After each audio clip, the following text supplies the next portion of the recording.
Marshland Trap.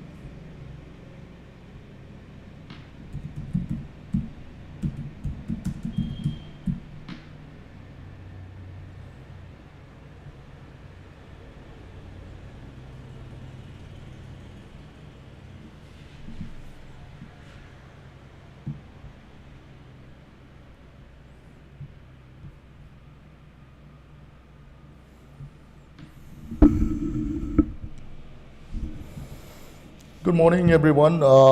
Ngasi kano torsi akoi anova style amam torsi anova playlist amam semasi ko akoi ngangai di reading comprehension amuk tawre hojik akoi gi anova kano ma haitare playlist amamuk semasi adudi Hindu editorial ko Hindu editorial akoi gi Hindu da yauba sagi editor na iba haitare adum kalam budu discuss tawbagi kanoma haitare playlist amamuk seme adu ngasi tawduiba koi Hindu editorial si kano si akoi discuss tawduni first ngasi gi Hindu editorial si ngasi kadai da yaubano adam ta haijaram ge hana koi gi padaba mi sing di Hindu haiba kano si India ki one of the famous most popular oiba kano newspaper ni singasi gi Hindu paper ni haidare si ko masi e paper ni ai di subscribe tawbani hojikti kano si akoi gi physical newspaper si pabai kano si yam handare chang jam handare hanadi koi subscribe ka tawdana masi leiba chanaram bazar da ko adugo masi di kadroge am tamda koi online da dum kano tawraga haitare subscribe tawraga dum nutigi sai tablet or mobile da pabe yare haitare ko so si kano ni si khabar si sai gi online gi version du ni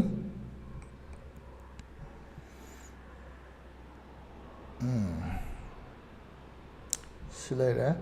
so sina nga sai gi front page tu ne usi ko si front page tu lai re si kano tablet na he na paba nungai bane ko silai re si ngasi tang kya gi no na si date 6 ki ni ngasi gi ni se ko adagi si matung da states la ni states ki kano pau man do la ni then news la ni yes and then science la my magi kano do my section do ne usina dagi edit editorial hai ni so editorial da ngasai gi sigi akoi gi oinarom da leiba si kano ne hai tare ngasai gi Hindu gi editor sing do na iba magi kalam ne banu mitu gi oina ko ayam matam da editorial ji ani yaw bani to sidu jama yaw re Japan Siren Lady habum ga ngasai gi Marshland Trap habum ko ani yaw re aduga sona kan right side da iri se si sina open editor ko open editor si kai no hai matam da koi gi afauba kano hai tare na koi gi maming chatpa scientist natraga professor adagi politician moina ngasai gi khabar du gi through da moi opinion phongdok podo editor di nataba hai tare khabar du gi ko adu na open editor hai opet hai samanga so oped na ko opet na dom hai nei same way masi open editor hai bane bu ko masi di anybody dum eBay especially ko gi field du da expertise ko leiraba mi amana dum eBay ai tare ado Hindu gi ga sai editor sing du na number da phajai hai ta de hapakane hai tare ko sidu sama su yaure so moi sina nga sai gi open editor do oi dine ko then comes text and content ko la da ki business la sina business section do ni ko da ki khabar si hana ude dum loi panara mani ko du just in a recap ama tawba ne da ki sina foreign gi section international section do ni ko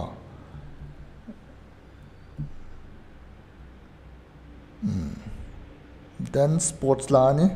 India gi sports adi cricket khadani na tra sports column la is da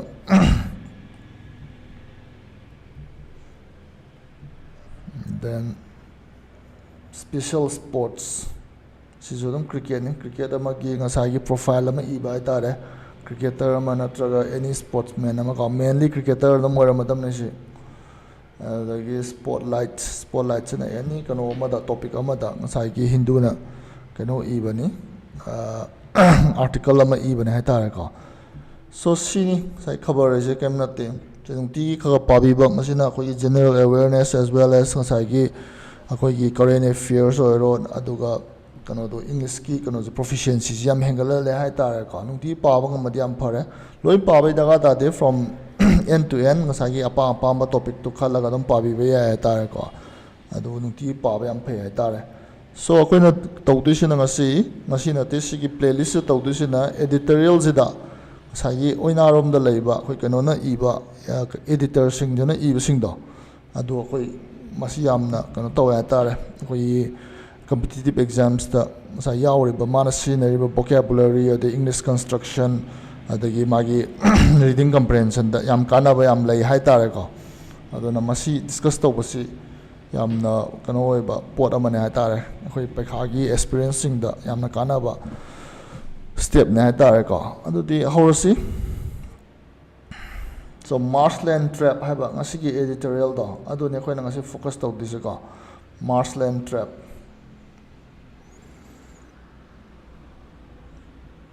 right so sisina title ni mathak the Marshland Trap thar sina makha da pili bisina khoi gi subtitle ko title du gi mari leina ba line amani ko adu ye ngasi Marshland Trap sikari oige haba do ko so Marshland, what is Marshland? Marshland is a cabinet akoigi kano hai tare pambi hai gadra akoigi plants me am di hauraga akoigi lam du yamna sabat na ba adi net pa matam da akoigi bit ka changba akoigi kano adugumba hai tare ka adugumba akoigi ising oi kai oi tor leiba pambi ju masa yam hauba akoigi net pa diak ya da ba adugumba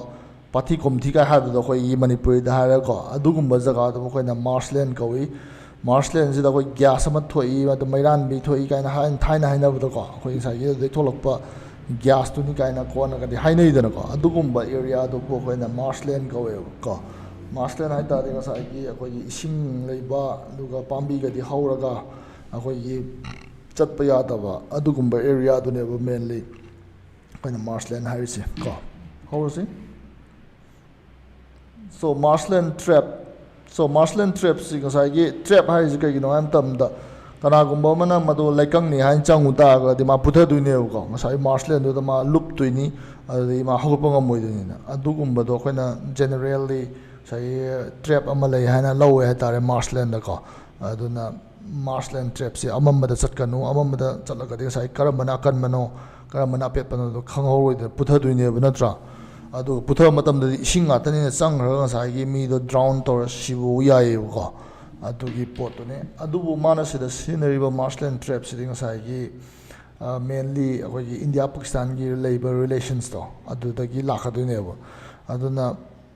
ma double meaning ne ha tar man si nei ji ko amana nga sa gi Marshland da tasen gi ba ya ba gi idea do ma leire adu ga nga sa gi India ga Pakistan ga sa gi Gujarat ki kano da border da sai Marshland me amam leiba Pakistan na sai launa na honar podu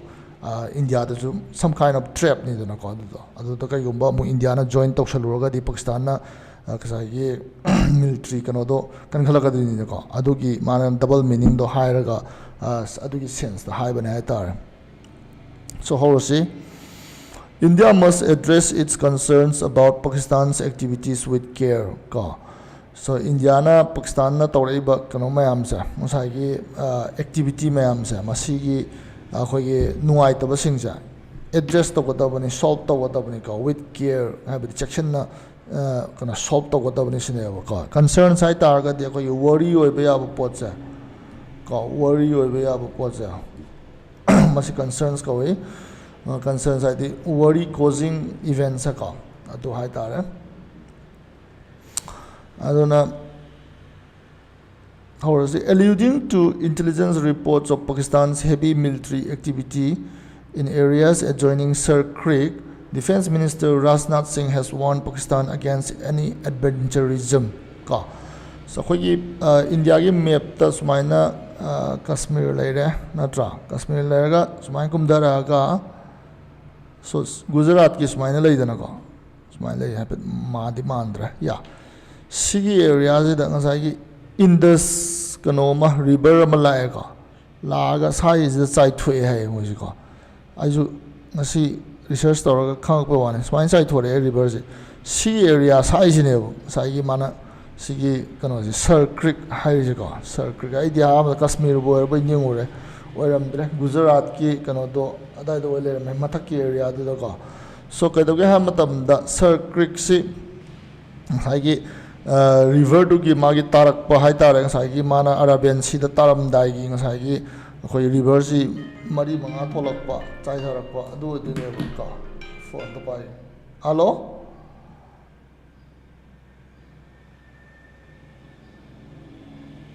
ꯀꯝꯕ ꯍꯣꯏ ꯍꯣꯏ ꯐꯔꯦ ꯐꯔꯦ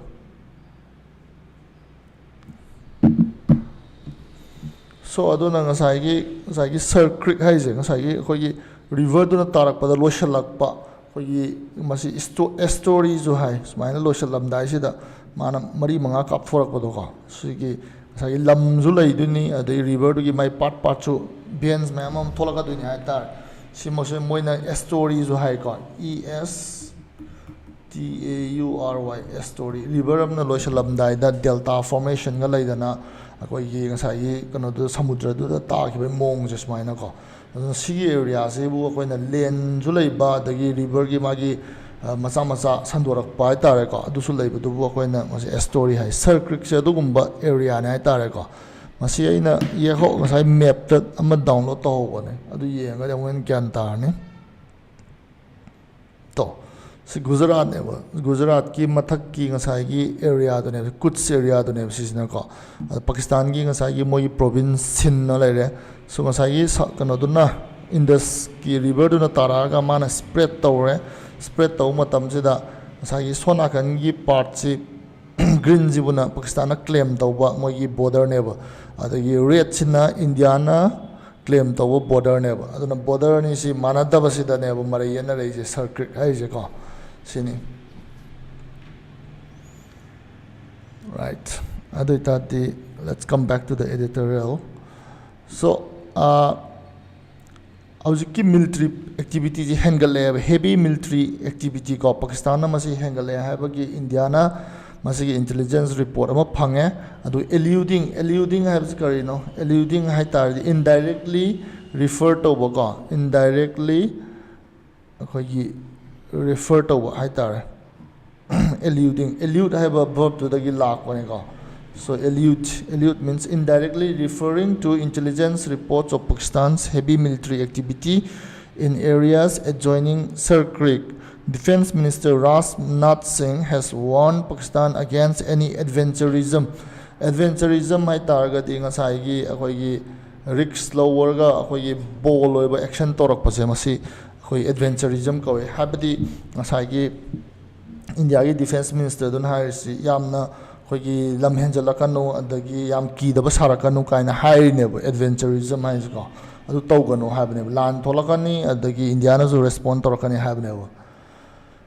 Mr. Singh's statement that a route to Pakistan, Karachi passes through Sir Creek is both puzzling and disconcerting, considering the lingering tensions and the absence of diplomacy between India and Pakistan.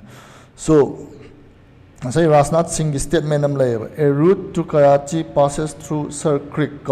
Sir Creek Powerga Chali have name Karachi. So Pakistan gi ngasai magi map to smile later. Cause the Sir see the India gi part on Kalo see the Sir Creek later. Sir Creek ngasai gi akhoi river ki magi tarakpagi area do leire khalaji Karachi side ne leire adu jadi mana hiding is kemeteba route Karachi India tai Karachi chapase ski kono je phawe have never mana hiding is indirectly he must be referring like kaigumba lam yam henjala ga di natraga akhoi da yamna challenge tawraga di we can go up to Karachi and we'll take over the whole of Sir Creek kind haibagi idea do ne man puri ko indirectly masu sai threat piri ne Pakistan da ko So, Mr. Singh's statement, a route to Karachi passes through Sir Creek is both puzzling and disconcerting. Adu kai hai no jo exactly koi khang de puzzling oi adu ga tab da dikitang nungnang ba koi ju gyan ta da ba disconcerting ai di koi wakhan lai ta bam khang da ba se ko disconcerting oi ba consider tawraga the lingering adi hanadage dum tawna leiraba haitare kuina leiraba tension between India and Pakistan ko aduga and the absence of diplomacy India ga Pakistan ga wari sanade dana ko dialogue tawde dana aduna adusu tawde dialogue su tawde aduga sai Rajnath na Karachi bo yoba ngami awai circuit power chatlaga hana harakpase kitang war gumba tholakadra haibagi pakhatpa nungnang ningai ba jingnaba wafam ni ena saigi editor singsina haiba wanda kanogi Hindu editor singsina ko kay no moina pakhalise hai matam do yengase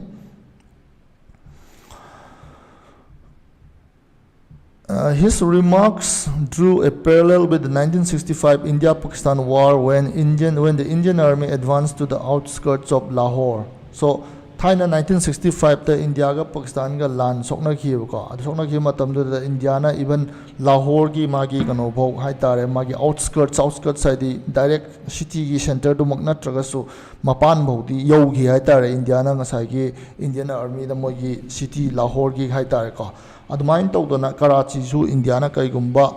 moina yamna challenge tawraga di circuit power lausanba ngamgani kaina haibaki adugumbagi parallel ama lei sine ba ngasai editor jana haise ko Rajnath Singh gi ngasai statement Karachi bho yo ngami kaina haibado adu Thailand 1965 ta India na Lahore yona changsan gi budo adugumbagi manabado ma lei sine ba ko adu bho torpa ya haibagi idea do piba mali sine ba ko Circuit is an uninhabited, largely inaccessible marshland between Gujarat and Sindh in Pakistan, with a complex web of waterways and shifting tidal patterns. Sagi circuit hariba areas kramano hai matam da mi su leitaba adugi dagi largely inaccessible changbasu yadaba haitare ko marshland ne ding sa haigre akoi gi pambi di hauraga sa ising matak ta haura leiba koi pathi komthi gumba lam ne ina changba yadaba largely inaccessible adi amana changba yadaba haitare ko between Gujarat India ge na Gujarat ta leiba ado Pakistan ge na kana leiba Sindh province ko adugi marak ta leiba lam ne sije with a complex web of waterways to waterways am water gi ngasai mai kanu haitare web ama lei haitare ko kai gino da ngasai river du loyam dai ni ma Arabian sea du taram dai sai thorak pai neba and shifting tidal patterns ngasai gi mai irei su ta gyan ta de haitare kam kan da lakadino la oi dino khangdaba shifting oi ba haitare ngasina pung 9 da la ko mai irei do sai river du gi haitare adagi nungara ga na mu pung 10 da lak pa hayeng na kai da lakadino khangdaba duna shifting oi ba guess to wangam da haitare my tidal patterns ko adugumba yamna tough oi ba terrain haitare. It remains a dispute between the two countries. Navigation is extremely challenging and requires expert knowledge of the terrain too. So dispute adi marayana ba podama oi ba ko between the two countries India and Pakistan. Navigation is extremely challenging. So adugi ngasai gi circuit ta ko gi chatpa dagi jahaz thaujalaga changba natraga navigate tawba ko yam thina challenging oi yam thina tough oi habani and requires expert knowledge of the terrain lairiba jaga to gi mafum do fazana khangwa mi ama natraga ding sai kano do changba ngam de habani circuit hairiba area do ko kai no da madi marshland ni the shifting tidal pattern leiba hom ni the waterways ama singi lambi ma ama leiba jaga ne ba ko chot lauraga khoi bit lauraga yam na kai hai ni dangerous oi ba terrain ne haitare ko look khiba yam ya ba chance le haitare oops kadai da namure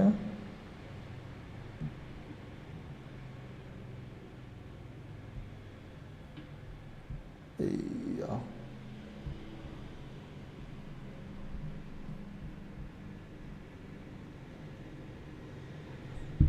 kadai da namure lagan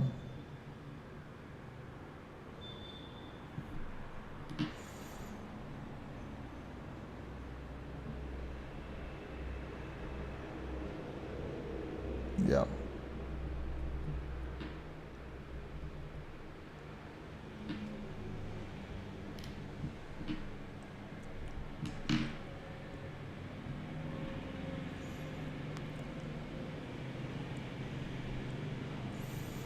So see over natra expert knowledge of the terrain leiriba area lamduki masagi expert knowledge leiba mchangi habani chatke hab matamda.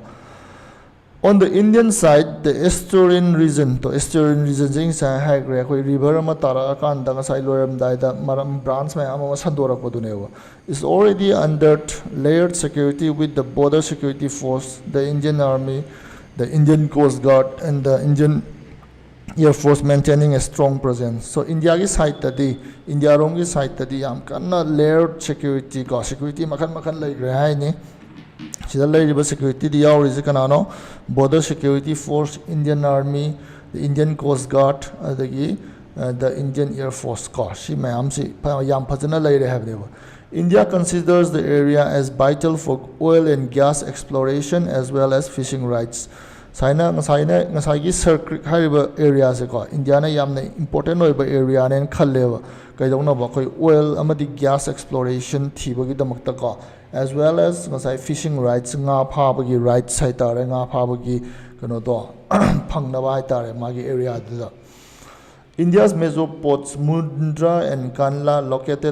located in the Gulf of Kutch are also in close vicinity. So India ki yamna major port ani khak lay ba manak tu da ka ngasai ki Gujarat ta haitare Mundra amadi Kanla adusu ngasai ki Gulf of Kutch ai ngasai ki akhoi ki Gujarat ki map si smain tawi da na ka smain la ga khoi anga wai de yelak podo smain tawdra aduga si area su ne mana Gulf of Kutch na mathak ki district so iduni makha gi sina Saurashtra hai gi natra sai yeng bani yeah so si area side da leiba kano ne ba si port na ta ko Gulf of Kutch da leiba port na ta so si area ju India gi important over port ne na sai gi circuit da mina henjelak pa hai ta ko Pakistan ma du akhoi na ngak thok pa ma changi sine ma hai ko. Large scale operations are nearly impossible in the region which lacks roads and a civilian population and administrative infrastructure. So large scale ground operation ground operation tawdi ngam maroi ba yam paktak na ground operation tawba ngam moy because kaigino hai matamda lambi leite adai mi ta de amadi administrative infrastructure sai administration gi ba kano leite ba circuit hai je ko yam tina chabit na ba aina hai gre sai mi ta ba ya ngam da ba lam ne ha ta ra ko adu da airport kumba da gi kano kumba railway station gumba leibe ya jaga na teba so administrative ki oi ba infrastructure leite have never adai road su leite the civilian population su leite have never aduna large scale ground operation ko Indian Army ma amam thazin da ko tana operation to budo mafam du da ngamoye have never ko impossible oi have never right. However, during Operation Sindoor, Pakistan attempted to strike military infrastructure with close to 400 drones across 36 locations from Leh to Sir Creek. So Operation Sindoor, Pakistan na India ki ko military structure infrastructure je thugaina bo honaramewa 36 locations da from Leh to Sir Creek. Leh is Kashmir da laidana adugi kono border do ni ko India ki from Kashmir de la Punjab de la ga Rajasthan de la Gujarat laina adugi whole pairing do da ko from Leh hagan amathak ta leibu ne ba the Sir Creek hagan nga sai gi Pakistan gi khwai di southern part ta leiba jaga do nak na ba area do ne ba India gi natra adugi 36 locations of India da Pakistan strike down now honorami military infrastructure ko by using kai da ba 400 drones sinaraga hai tar ko adumaina tawkiba leiraba ne hai tar. Indian forces neutralized many of them, but it perhaps signaled the expansion of the front between the two countries. So India na ngasai mo na attempt to rock the 400 drones sinaraga ko yi military infrastructure mayam to thugai na hona ba to India na neutralize ai ta de gi matu maithi ba pi gi na trangaman gi de hai bane ko but it perhaps signaled the expansion of the front. So land sokna ramba areas han di Kashmir ta khaktang oirami dana adu bo hojikti whole of the India's western border do oire e sangdor e mai land gi front line ja yamna kano to expand to thore e habne Pakistan na sai gi Sir Creek phoyok shale abni na habne ba kano de le de ko.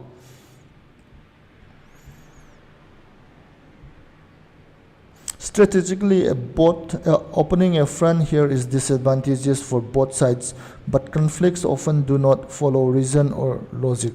So akoigi strategy yoina khanaragadi asagi front nama hai ta di army camp sadana akoigi leidana ko akoigi mine henjalak ta na Kashmir gi border da mayam tawbodo adumaina circuit ta ju saba hai basa is disadvantageous for both sides. Pakistan gi ju saren khalo India gi saren khalo adu akoida madu kanabo oideba mangjaningai oyeba ngasai mafam do yamna tough oiba terrain oibanina ko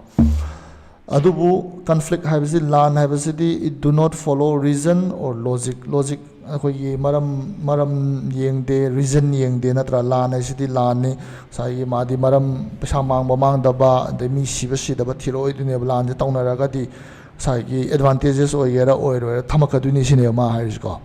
Mr. Singh, who was in Quds to celebrate Vijaya Dasami with soldiers, has been scheduled to visit Sir Creek but could not due to adverse weather. So ngasagi Rajnath Singh India defense ministers ko celebrate to chatle kano da soldiers sing ga kai da Quds size kano ni ngasagi aina hai ge ba kano do khoi Gujarat ki mathak ta leiba kano district tu ne ba natra adu da Vijaya Dasami has Dasera ni khoi Durga Puja festival du ne adu celebrate to chatle ha bani adu masi kari visit to ngodam ne ba scheduled to visit Sir Creek ngasagi amna controversial oiba area do ko Marshland do visit to ngodam ne ba but could not due to adverse weather hai ta the bad weather natra. Addressing troops at the Bhuj military base, he reiterated India's consistent position to resolve the issue through dialogue ka the Bhuj the India ki military base ama lei hai adoga sakya du ki base to the mana wangang mo matam da koi army troops sing to the address to matam da mana koi reiterate the hanjan na hai ba do ko reiterate to me India's consistent position to resolve the issue through dialogue aduna ngasai circuit ki issues India Pakistan yana daba issues dialogue through the masi resolve tawnaba solve tawnaba honagani na India na hana dage dum higher lak position do mana amka su hanna haira me reiterate to by the hanjan na hai ba ko. He said Pakistan's intentions remain unclear and went on to say that aggression by Pakistan in the Sir Creek area will be met with a resounding response that will change both history and geography. So mafam du da Bhuj military station du da khoi Rajnath Singh na hairame wa du di Pakistan gi intention moina pami se Sir Creek area da kari no khangde ba loksan ba pamira natraga threaten tawo pamira natraga just Kihalibra Kangdev Moy intentions are unclear. Adubu any aggression Karigo Moina Henjala Banatraga attack Tosalaba Sir Creek the ko Aduita the India gi Yamna Kanba Makona talk behind Nico resounding and the sober response Pigani Haba that will change both history and geography. So history should change the one as well as geography should change the whatever Dugumba response Pigani Karigumba Pakistan Henjala Kumatam the Sir Creek area the Habaneva. Adding to India's security concerns are Chinese-backed mining and power projects in the Pakistani part of the Rann of Quds near Gujarat. So, ngasagi India gi matha sabam le na ngasai Sir Creek the Pakistan na military my activity do hengalak pase. Adu da na tana amazu lei ri India gi security concern ama ka security matang da nuai ta ba hai tare. Adu di kaino har matam da ngasai Chinese na back to mining and power project. Moi gi ngasai gi Pakistan gi kano du da area rom da mining to ba ka adagi moi gi power project ngasai gi mai gi sumbai khotpai to ba gi matang se da Chinese na back to ri ba China na ko Pakistan da aduga to ri ni na ngasai gi China se mu yaukhala ka tra lan se da kai gumba full scale war to ga di ka hai ba gi India da chingna ni ngai ba ma nuai ta ba ma tum lei hai ba ne. These projects India fears could evolve into a strategic military challenge if leveraged jointly by Beijing and Islamabad. So ngasai gi kano sida khoi gi mining toba the power project China yauraga toba Pakistan na toba mayam sa sisina khoi da ngasai gi India da khoi military matang da challenge amoi ka strategic oi ba tare Pakistan ga China ga pullaga attack tawna bagi area oi ka dra ka na hai bagi ꯆꯤꯡꯅꯕ ꯑꯃꯁꯨ ꯂꯩꯌꯦꯕꯀꯣ ꯑꯗꯨꯅ ꯉꯁꯥꯏꯒꯤ ꯃꯣꯏꯅ ꯏꯟꯗꯤꯌꯥꯅ ꯅꯨꯡꯅꯥꯡꯕ ꯑꯃ ꯐꯥꯎꯋꯦꯕ ꯆꯩꯅꯥꯅ ꯉꯁꯥꯏꯒꯤ ꯏꯟꯗꯤꯌꯥꯒꯤ ꯕꯣꯔꯗꯔꯗ ꯏꯁꯄꯤꯁꯤꯌꯦꯜꯂꯤ near the Rann of Kutch ꯒꯨꯖꯔꯥꯠꯀꯤ ꯃꯅꯥꯛꯇ ꯉꯁꯥꯏ ꯃꯣꯏ ꯃꯥꯏꯅꯤꯡ ꯇꯧꯁꯜꯂꯛꯄ ꯑꯗꯒꯤ ꯄꯥꯋꯔꯒꯤ ꯄ꯭ꯔꯣꯖꯦꯛ ꯃꯌꯥꯝ ꯑꯃ ꯄꯥꯏꯈꯠꯂꯛꯄꯁꯦ ꯑꯁꯤ ꯍꯔꯥꯎꯗꯦ ꯍꯥꯏꯇꯥꯔꯦ ꯏꯟꯗꯤꯌꯥꯅꯀꯣ ꯀꯔꯤꯒꯤꯅꯣꯗ ꯂꯥꯟ ꯇꯧꯅꯔꯒꯗꯤ ꯃꯣꯏꯒꯤ ꯃꯤꯂꯤꯇ꯭ꯔꯤ ꯁ꯭ꯇꯦꯁꯟ ꯑꯣꯟꯊꯣꯔꯛꯀꯗꯣꯏꯅꯤ ꯃꯣꯏꯅ ꯃꯤꯁꯥꯏꯜ ꯀꯥꯞꯄꯒꯤ ꯀꯩꯅꯣ ꯕꯦꯁ ꯑꯣꯏꯔꯛꯀꯗꯣꯏꯅꯤꯗꯅꯀꯣ ꯑꯗꯨꯅ ꯏꯟꯗꯤꯌꯥꯅ ꯃꯁꯤ ꯑꯩꯈꯣꯏꯒꯤ ꯍꯔꯥꯎꯕ ꯑꯣꯏꯗꯦ ꯅꯨꯡꯉꯥꯏꯕ ꯑꯣꯏꯗꯦ ꯆꯩꯅꯥ ꯌꯥꯎꯁꯜꯂꯛꯄꯁꯦ ꯄꯥꯀꯤꯁꯇꯥꯟꯗ ꯃꯣꯏꯅ ꯁꯞꯄꯣꯔꯠ ꯇꯧꯔꯒꯅꯀꯣ ꯑꯗꯨꯅꯤ ꯃꯥꯅ ꯍꯥꯏꯔꯤꯁꯤ Considering the volatility in geopolitical situations in many corners of the world, India must tread with care and wisdom. So hꯧꯖꯤꯛ world ꯉꯁꯥꯏꯒꯤ problem ꯃꯌꯥꯝ ꯑꯃ ꯊꯣꯛꯑꯦꯀꯣ geopolitical ꯑꯣꯏꯕ ꯍꯥꯏꯇꯥꯔꯦ ꯂꯝ ꯍꯦꯟꯖꯟꯅꯕꯒꯤ ꯑꯗꯒꯤ ꯉꯁꯥꯏ government ꯉꯁꯥꯏꯒꯤ ꯏꯟꯙꯅꯕ ꯈꯣꯠꯅꯕ so ꯁꯨꯝꯕ geopolitical situation ꯃꯌꯥꯝꯁꯦ ꯌꯥꯝꯅ volatile ꯑꯣꯏꯌꯦꯕ ꯀꯔꯤ ꯇꯧꯗꯣꯏꯅꯣ ꯈꯪꯗꯦꯕꯀꯣ ꯅꯦꯄꯥꯜꯗ ꯇꯧꯔꯤꯕ ꯑꯗꯒꯤ ꯒꯥꯖꯥꯗ ꯇꯧꯔꯤꯕ ꯁꯨꯝꯕ ꯃꯌꯥꯝꯁꯤꯅ ꯉꯁꯥꯏ volatile ꯌꯥꯝ ꯑꯣꯏꯕ volatile ꯍꯥꯏꯗꯤ ꯐꯤꯛꯁ ꯑꯣꯏꯗꯕ ꯌꯥꯝ ꯊꯤꯅ ꯀꯩ ꯍꯥꯏꯅꯤ ꯑꯩꯈꯣꯏꯒꯤ ꯃꯥꯒꯤ ꯍꯣꯡꯕ ꯅꯥꯏꯕ ꯍꯥꯏꯇꯥꯔꯦ ꯑꯗꯨꯃꯥꯏꯅ ꯇꯧꯕꯅꯤꯅ in many corners of the world ꯑꯣꯏꯕꯅꯤꯅ ꯉꯁꯥꯏ ꯏꯟꯗꯤꯌꯥꯁꯨ ꯆꯠꯀꯗꯕꯅꯤ ꯇ꯭ꯔꯦꯠ ꯍꯥꯏꯗꯤ ꯆꯠꯄꯀꯣ with care and wisdom ꯆꯦꯛꯁꯤꯟꯕ ꯑꯃꯗꯤ ꯋꯥꯈꯜ ꯂꯧꯁꯤꯡ ꯌꯥꯎꯔꯒ ꯆꯠꯀꯗꯕꯅꯤ ꯁꯤꯅꯦꯕ ꯍꯦꯛꯇ ꯄꯥꯀꯤꯁꯇꯥꯟꯅ ꯑꯗꯨ ꯆꯪꯁꯤꯜꯂꯛꯑꯦꯅ ꯍꯦꯛꯇ ꯑꯦꯇꯦꯛ ꯇꯧꯁꯜꯂꯣꯏꯗꯕꯅꯤ ꯅꯠꯇ꯭ꯔꯒ ꯀꯩꯅꯣ ꯇꯧꯔꯣꯏꯗꯕꯅꯤ ꯑꯩꯈꯣꯏ ꯋꯥꯈꯜ ꯈꯜꯍꯧꯗꯅ ꯑꯦꯛꯁꯟ ꯇꯧꯔꯣꯏꯗꯕꯅꯤ ꯀꯥꯏꯅ ꯍꯥꯏꯕꯒꯤ ꯁ꯭ꯇꯥꯏꯜꯅꯤꯀꯣ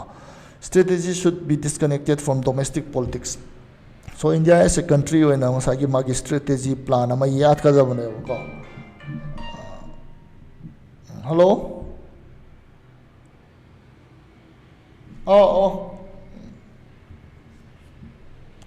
ꯍꯣ ꯂꯥꯛꯑꯗꯝ